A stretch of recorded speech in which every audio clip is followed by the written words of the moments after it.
Welcome to day 20 of our 21-day core challenge.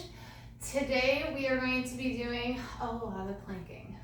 So I'm excited to get this started. So a lot of the planks that we're doing is actually a little bit nicer on our back than like mountain climbers and stuff like that. So I really appreciate that. And so I hope you do as well. You can always be on the forms. You can always just be on the hands, shoulder issues. I do suggest hands, and then you can roll that mat up if you need the extra bit of wrist cushion.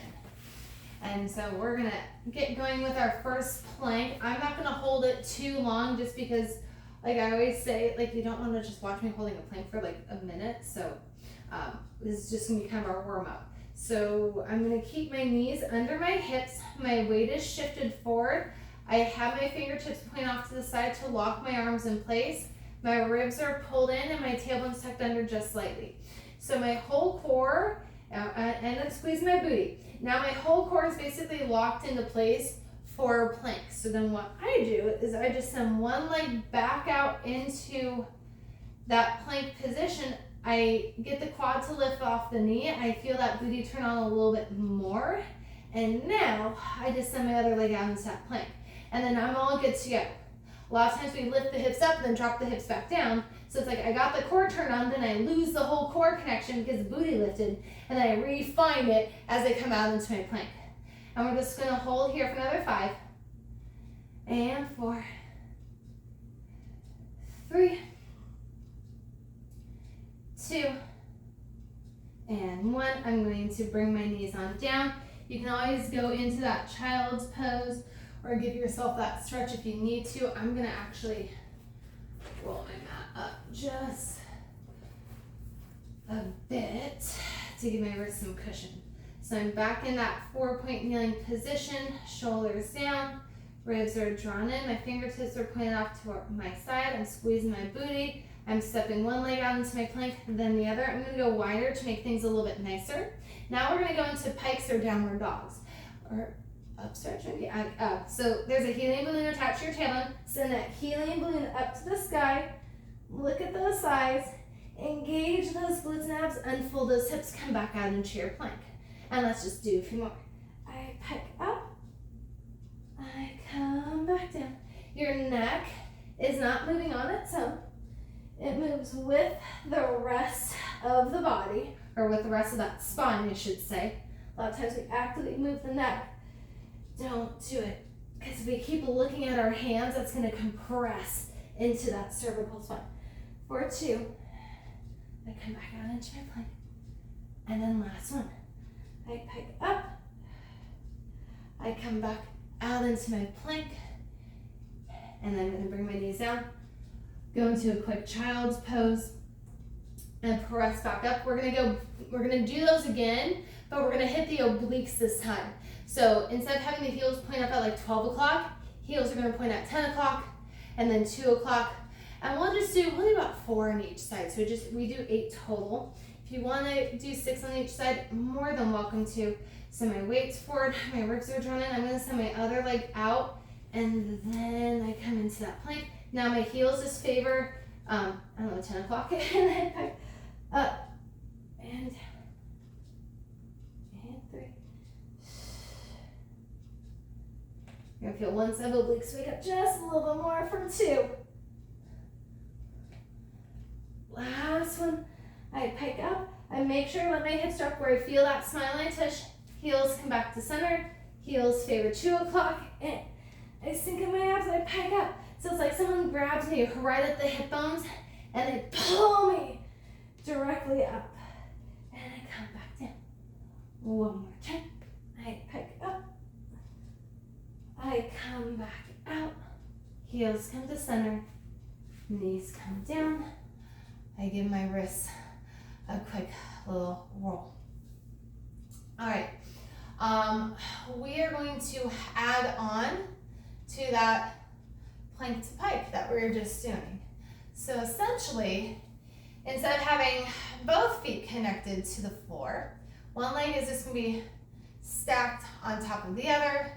We're gonna go into our pikes, and then we'll do the other side. So back of the hands against each other is a really good kind of counter wrist stretch, because I know this gets a little wristy. I have shoulder issues, so I can be on my forearms. After a while, my shoulder just starts to get really pissed at me, so I just stay on my hands. And you can always make a fist. I'm going to try to do this with a fist. We'll see how much of a good idea this is. So my weight's forward, shoulders down. Again, I'm going to still shoot my hands off to the side, just slightly lock myself in. Tailbone's tucked under. I think I'm going to run out of real estate. I'm gonna run out of room back there. So I'm gonna be on my hands. I'm gonna be on my hands for this. I come out to my plank. I step out. One leg crosses over the other. Now I refine my plank because I let my hips lift up just slightly. And now I'm gonna pike up and come back down. So I ignore the foot that's crossed over.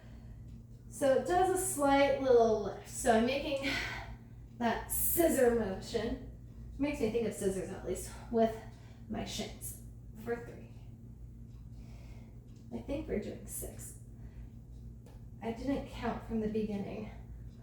Shocker!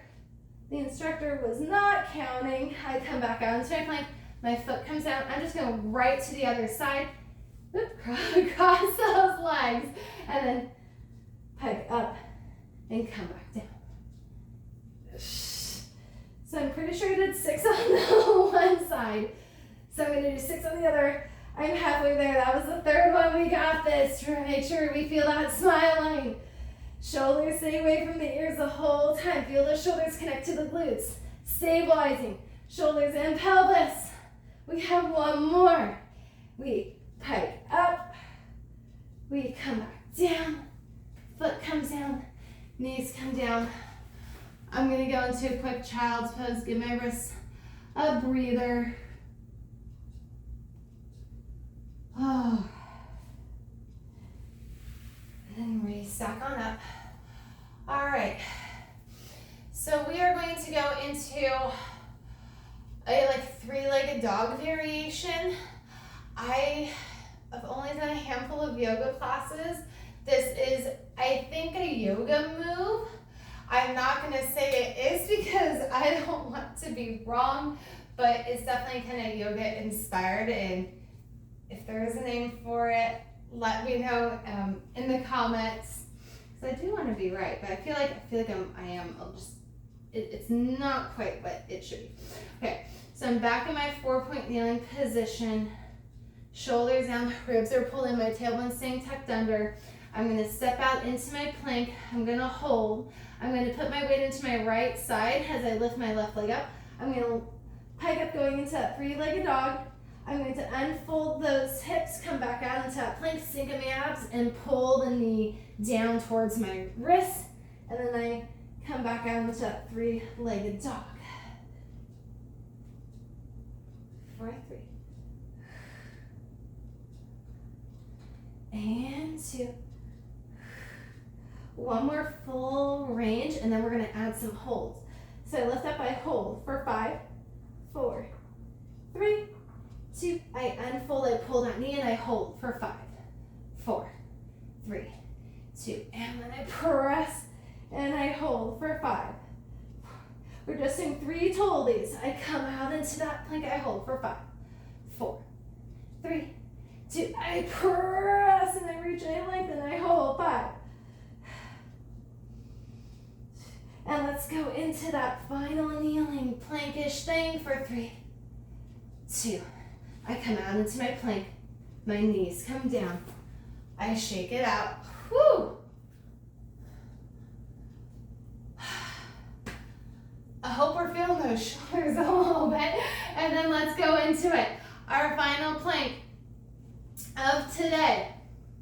Planks are so good for us. I feel like I'm half telling that to you, but also half telling that to myself. Because like I said before, I'm not a strong planker. All right, so ribs are pulled in, my tailbone's tucked under.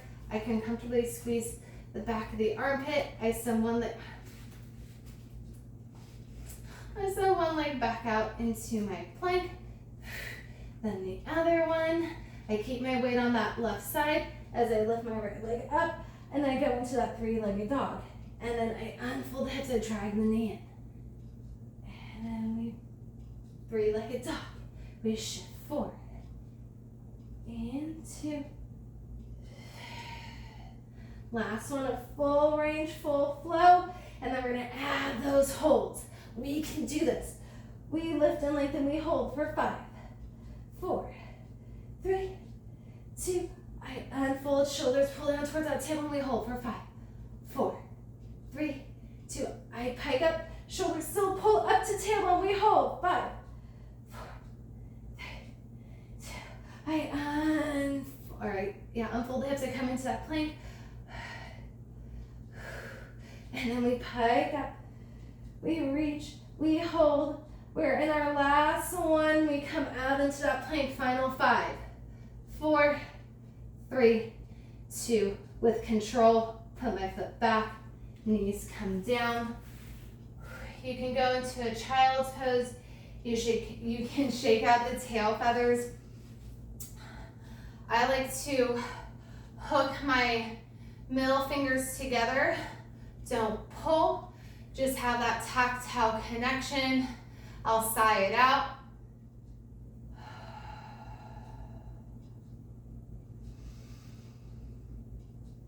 Just a few deep breaths, and you start to hopefully feel a warming sensation in your wrists, and it's all those little bones realigning.